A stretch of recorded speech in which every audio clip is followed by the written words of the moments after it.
नमस्कार,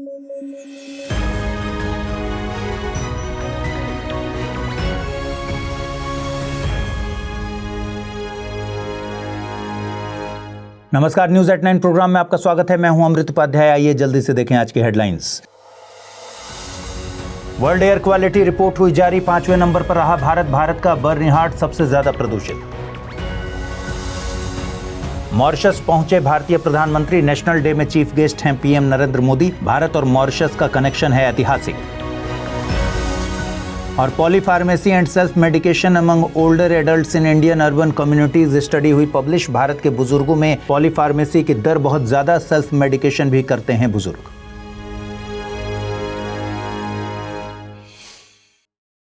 आइए शुरू करें। खबरों की शुरुआत करते हैं वर्ल्ड एयर क्वालिटी रिपोर्ट 2024 के साथ। वर्ल्ड एयर क्वालिटी रिपोर्ट 2024 अब जारी हुई है और राजधानी दिल्ली ने लगातार 6वें साल सबसे ज्यादा प्रदूषित राजधानी का टैग बरकरार रखा है। दिल्ली में PM 2.5 की औसतन सालाना सांद्रता यानी कॉन्सेंट्रेशन 91.8 माइक्रोग्राम पर क्यूबिक मीटर है। जब वायु प्रदूषण की बात आती है तो अकेले भारत की राजधानी ही आगे नहीं है। वर्ल्ड एयर क्वालिटी रिपोर्ट 2024 में दुनिया की 20 सबसे प्रदूषित शहरों की एक सूची दी गई है और इन 20 शहरों में से 13 शहर भारत के हैं। 20 शहरों में सबसे ज्यादा प्रदूषित शहर हैं असम और मेघालय की सीमा पर स्थित बर्निहाट। भारत के अन्य 13 शहरों में फरीदाबाद, लोनी, गाजियाबाद, गुरुग्राम, ग्रेटर नोएडा, भिवाड़ी, नोएडा, मुजफ्फरनगर, नई दिल्ली और दिल्ली शामिल हैं। वायु प्रदूषण के मामले में दुनिया के सबसे प्रदूषित देशों में चाड पहले नंबर पर है, बांग्लादेश दूसरे नंबर पर है, पाकिस्तान तीसरे और डेमोक्रेटिक रिपब्लिक ऑफ कॉन्गो चौथे नंबर पर है। भारत की बात करेंगे तो 2024 की रिपोर्ट में दुनिया के सबसे प्रदूषित देशों में भारत को 5वें नंबर पर रखा गया है। भारत का AQI यानी एयर क्वालिटी इंडेक्स 50.6 माइक्रोग्राम पर क्यूबिक मीटर है। 2023 में भारत दुनिया के सबसे प्रदूषित देशों में तीसरे नंबर पर था। रिपोर्ट के मुताबिक वायु प्रदूषण भारत में एक प्रमुख स्वास्थ्य समस्या बना हुआ है। इससे जीवन प्रत्याशा में अनुमान के मुताबिक 5.2 ईयर्स की कमी आ रही है। रिपोर्ट बताती है कि दुनिया में केवल 17% शहर ऐसे हैं जो WHO की एयर पोल्यूशन गाइडलाइंस को पूरा करते हैं। WHO ने गाइडलाइंस में PM 2.5 की वैल्यू 5 माइक्रोग्राम पर क्यूबिक मीटर निर्धारित की है। केवल 7 देश ऐसे हैं जो PM 2.5 को लेकर WHO की गाइडलाइंस को पूरा करते हैं। इन 7 देशों में Australia, Bahamas, Barbados, Estonia, Grenada, Iceland और न्यूजीलैंड शामिल हैं। दक्षिण पूर्व एशिया के कई देशों में PM 2.5 की सांद्रता में कमी दर्ज की गई है। आपको बता दें कि IQAIR एक स्विस एयर क्वालिटी कंपनी है जो कि सालाना एयर क्वालिटी की रिपोर्ट जारी करती है। बेंगलुरु स्थित यूनिवर्सिटी ऑफ एग्रीकल्चर ने एक एपीकल्चर कॉन्फ्रेंस आयोजित की। ये conference Indian council of agricultural research, all India coordinated research project ICAR-AICRP on honey bees and pollinator, Indian agricultural research institute New Delhi और नेशनल बी बोर्ड नई दिल्ली की मदद से आयोजित की गई थी। कॉन्फ्रेंस के मुद्दे जानने से पहले आपको पता होना चाहिए कि एपीकल्चर होता क्या है। देखिए, एपीकल्चर का प्रयोग मधुमक्खी पालन और मधुमक्खियों के रख रखाव और उनके वैज्ञानिक तरीके के संवर्धन के लिए किया जाता है। मधुमक्खी पालन शहद और उससे बनने वाले उत्पादों के लिए किया जाता है। एपीकल्चर कॉन्फ्रेंस में शहद में मिलावट सबसे प्रमुख चुनौती के तौर पर हाईलाइट की गई है। मिलावट या एडल्ट्रेशन से मतलब किसी शुद्ध या मूल उत्पाद में सस्ते उत्पादों की मिलावट से है। ये मिलावट कम लागत के साथ उत्पादन या कई बार उत्पादन को बढ़ाने के मकसद से की जाती है। मिलावटी शहद को मार्केट में कम कीमत पर बेचा जाता है, वहीं शुद्ध शहद कॉस्टली होने के चलते मार्केट में जगह नहीं बना पाता। आपको बता दें कि हनी बी या मधुमक्खियां फूल, फल, सब्जियों के लिए महत्वपूर्ण पॉलिनेटर्स हैं। मधुमक्खियां सामाजिक और सहयोगी कीट होती हैं। इनके छत्ते को हीव कहा जाता है। एक छत्ते में 3 तरह के मधुमक्खी सदस्य होते हैं। एक वर्ग फूलों से पराग कलेक्ट करने का काम करता है। ये छत्ते को साफ रखने और उसकी सुरक्षा करने का काम भी करते हैं। एक क्वीन हनी बी होती है जिसका काम छत्ते की अगली जनरेशन को प्रोड्यूस करना होता है। आमतौर पर एक छत्ते की एक ही क्वीन होती है। क्वीन के मर जाने पर वर्कर्स नई क्वीन चुनते हैं जिसे रॉयल जेली खिलाई जाती है। क्वीन ऐसे रसायन प्रोड्यूस करती है जिससे अन्य हनी बीज का बिहेवियर रेगुलेट हो। छत्ते में मौजूद मेल बीज को ड्रोन कहा जाता है और ये तीसरा वर्ग बनाते हैं। गर्मियों में एक छत्ते में 100 के करीब मेल बीज होते हैं। सर्दियों में इन्हें छत्ते से बाहर का रास्ता दिखा दिया जाता है। दरअसल सर्दियों में छत्ता अपने सर्वाइवल मोड में होता है। संसाधनों पर दबाव न बने इसलिए इन्हें बाहर कर दिया जाता है। मधुमक्खियां अपने साथियों को संसाधन यानी खाने के स्रोत की दिशा, दूरी और गुणवत्ता बताने के लिए वैगल डांस का उपयोग करती हैं। इस खबर की अहमियत को समझने के लिए 2023 में यूपीएससी की प्रारंभिक परीक्षा में पूछे गए एक सवाल को देखिए। सवाल पूछा गया था कि निम्नलिखित में से कौन सा जीव अपने सगे संबंधियों को अपने खाद्य के स्रोत की दिशा और दूरी इंगित करने के लिए दोलन नृत्य यानी वैगल डांस करता है? तितली, व्याध, पतंग यानी ड्रैगन फ्लाई, मधुमक्खी या फिर बर्र? इस सवाल का सही जवाब आपको पता है, विकल्प सी, मधुमक्खी। दोस्तों, अगर आप यूपीएससी एस्पिरेंट हैं तो आपके लिए गेम चेंजिंग अपॉर्चुनिटी है स्टडी आईक्यू का नया संपूर्ण बैच। एक कॉम्प्रिहेंसिव प्रोग्राम जिसमें टॉप एडुकेटर्स के साथ 1000+ आवर्स की live classes, personalised mentorship and hand written notes से लेकर पीआरपी, एमआरपी जैसे इंटेंसिव प्रोग्राम्स हैं। प्रीलिम्स और मेंस स्कॉलरशिप के तहत प्रीलिम्स क्लियर करने पर पूरी फीस रिफंड हो जाएगी।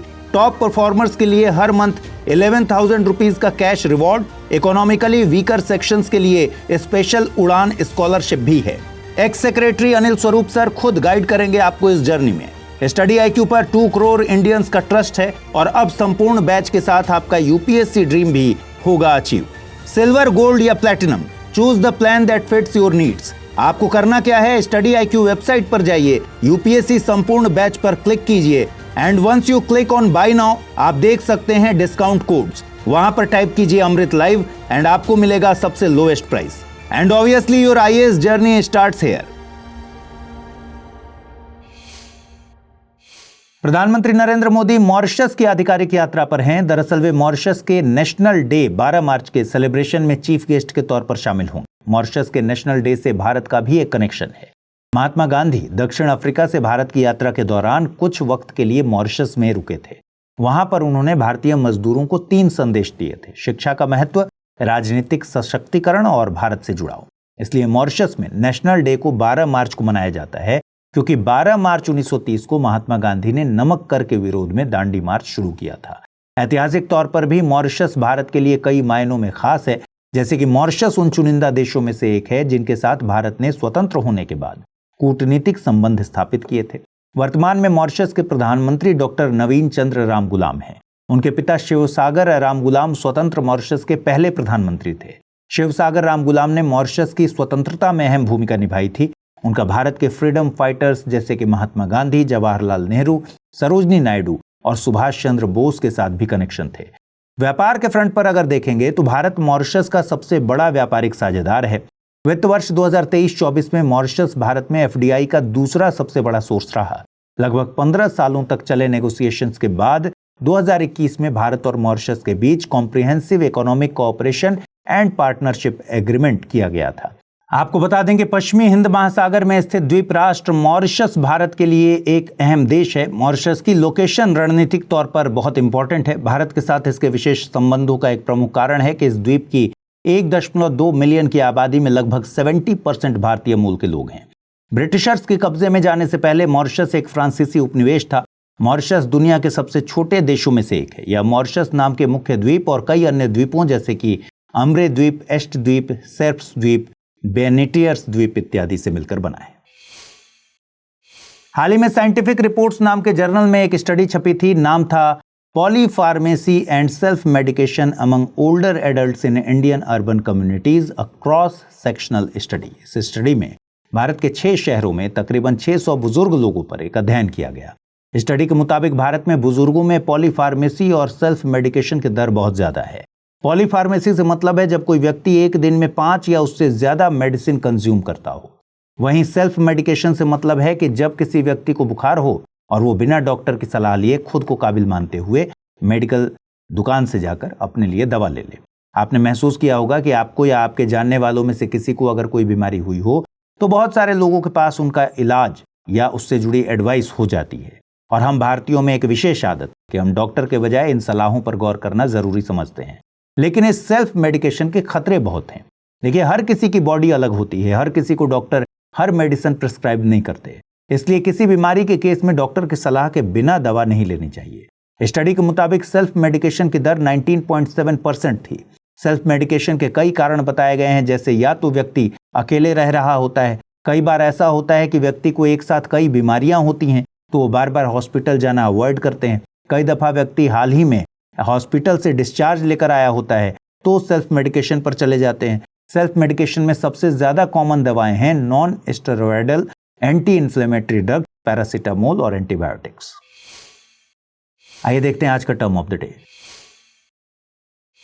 आज का टर्म ऑफ द डे है EFTA यानी European free trade association. EFTA एक अंतर सरकारी संस्था है। इसमें आइसलैंड, लिंचेनस्टाइन, नॉर्वे और स्विट्जरलैंड शामिल हैं। इसका गठन 1960 में किया गया था। इसका पर्पस था free trade and financial integration. और एक और जरूरी बात कि EFTA में शामिल देश EU यानी यूरोपियन यूनियन के सदस्य नहीं हैं। EU में राजनीतिक एकीकरण भी किया गया है, जबकि EFTA केवल फ्री ट्रेड और फाइनेंशियल इंटीग्रेशन की बात करता है। आइए देखते हैं आज के रैपिड न्यूज में क्या है खास।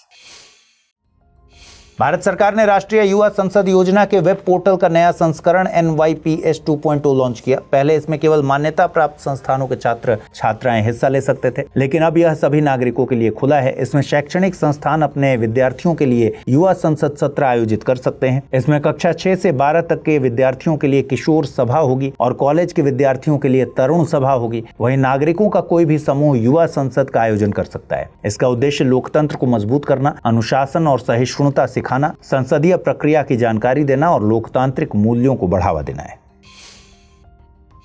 National highways logistics management limited NHLML और inland waterways authority of India IWAI ने एक समझौता किया। यह समझौता उत्तर प्रदेश के वाराणसी शहर में एक modern multi modal logistics park develop करने के लिए किया गया है। यह लॉजिस्टिक्स पार्क 150 एकड़ में बनेगा, जिसे राष्ट्रीय जलमार्ग 1 और राष्ट्रीय राजमार्ग 7 से जोड़ा जाएगा। इसके अलावा ये ईस्टर्न डेडिकेटेड फ्रेट कॉरिडोर से भी कनेक्टेड होगा। यह परियोजना निवेश और रोजगार के नए अवसर पैदा करेगी। आपको बता दें कि राष्ट्रीय जलमार्ग एक भारत का सबसे लंबा जलमार्ग है, जो उत्तर प्रदेश के प्रयागराज से पश्चिम बंगाल के हल्दिया तक 1620 किलोमीटर लंबा है। वहीं राष्ट्रीय राजमार्ग 7, जिसे अब राष्ट्रीय राजमार्ग 44 के नाम से जानते हैं, भारत का सबसे लंबा नेशनल हाईवे है, जो उत्तर में श्रीनगर से शुरू होकर दक्षिण में कन्याकुमारी तक जाता है। केंद्रीय मंत्री चिराग पासवान ने नई दिल्ली के भारत मंडपम में आहार 2025 का उद्घाटन किया। इस पहल का मकसद है कि दुनिया की हर खाने की मेज पर कम से कम एक made in India food item हो। इस कार्यक्रम से वर्ल्ड फूड इंडिया 2025 की तैयारी शुरू हो गई है, जो आने वाले सितंबर महीने में होने वाला है। साथ ही इस दौरान फूड प्रोसेसिंग इंडस्ट्री से जुड़े विशेषज्ञों ने खाद्य प्रसंस्करण, सुरक्षा और पैकेजिंग पर चर्चा की, ताकि किसानों को केमिकल्स के सही इस्तेमाल के बारे में जागरूक किया जा सके। इस दौरान किसानों के लिए फूड टेस्टिंग किट और डिजिटल ट्रेसिंग जैसी नई तकनीकों को भी अपनाने पर जोर दिया जाएगा। भारतीय संसद में इंडियन साइन लैंग्वेज ISL से जुड़ा सवाल पूछा गया। इसका उद्देश्य हियरिंग डिसेबिलिटी वाले दिव्यांग जनों की शिक्षा और कौशल में भागीदारी को जानना था। इसके जवाब में बताया गया कि 2011 की जनगणना के अनुसार देश में 2.68 करोड़ लोग दिव्यांग हैं, जिनमें से 19% को सुनने में परेशानी है। दिव्यांग जन अधिकार अधिनियम 2016 के तहत भारतीय सांकेतिक भाषा को मान्यता दी गई है। इसके तहत सरकार ने शिक्षा में ISL को शामिल करने के लिए कई कदम उठाए हैं, जैसे कक्षा 1 से 6 तक की NCERT की किताबों को ISL में बदला गया है। कौशल विकास को बढ़ावा देने के लिए सरकार ने राष्ट्रीय कार्य योजना भी शुरू की है, जिसमें ISL ट्रेनिंग और नौकरी से जुड़ी ट्रेनिंग दी जाती है। ISL शब्दकोश भी तैयार किया गया है, जो साइन लर्न ऐप और वेबसाइट पर उपलब्ध है। National archives of India NAI ने आज अपना 135वां स्थापना दिवस मनाया। इसकी स्थापना 1891 में कलकत्ता में इंपीरियल रिकॉर्ड विभाग के रूप में की गई थी। अपने स्थापना दिवस पर संस्थान ने अपने अभिलेख पाताल पोर्टल से दस्तावेज डाउनलोड करने के शुल्क कम कर दिए हैं। जैसे बड़े नक्शों और दस्तावेजों को डाउनलोड करने का शुल्क 20 रुपए से घटाकर 15 रुपए कर दिया गया है। NAI ऐतिहासिक अभिलेखों को लोगों के लिए आसानी से उपलब्ध कराने का प्रयास कर रहा है, इसलिए सभी अभिलेखों को डिजिटल करने की प्रक्रिया जारी है। अब तक 8.81 करोड़ पेजेस ऑनलाइन अपलोड किए जा चुके हैं। अगले 2 वर्षों में सभी अभिलेखों को डिजिटल बनाने का लक्ष्य है, ताकि लोग कभी भी कहीं भी उन्हें देख सके।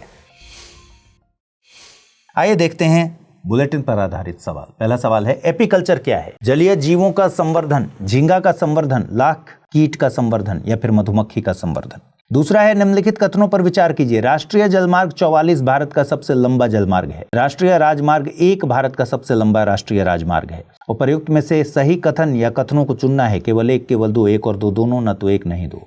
आइए देखें पिछले बुलेटिन में मैंने कौन से सवाल पूछे, उनके सही जवाब क्या है। पहला सवाल है, एक्सरसाइज खंजर निम्नलिखित में से किन देशों के बीच आयोजित की जाती है? भारत और Kyrgyzstan, Bharat Tajikistan, Bharat Kazakhstan या फिर भारत UAE। सही जवाब है भारत और किर्गिस्तान, यानी ऑप्शन ए।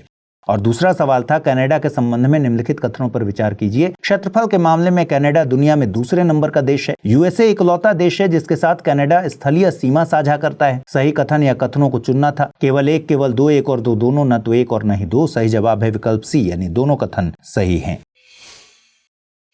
तो आज इस बुलेटिन में इतना ही। कल रात 9 बजे फिर से मुलाकात होगी। अपना ख्याल रखिए, ठीक से पढ़ाई कीजिए। अगर आप इस बुलेटिन की PDF हासिल करना चाहते हैं तो अमृत उपाध्याय 007 टेलीग्राम चैनल है जिस पर इसकी PDF रोजाना मिलती है। और आज जो सवाल मैंने पूछे हैं उनके सही जवाब जरूर कमेंट सेक्शन में दीजिएगा। नमस्कार।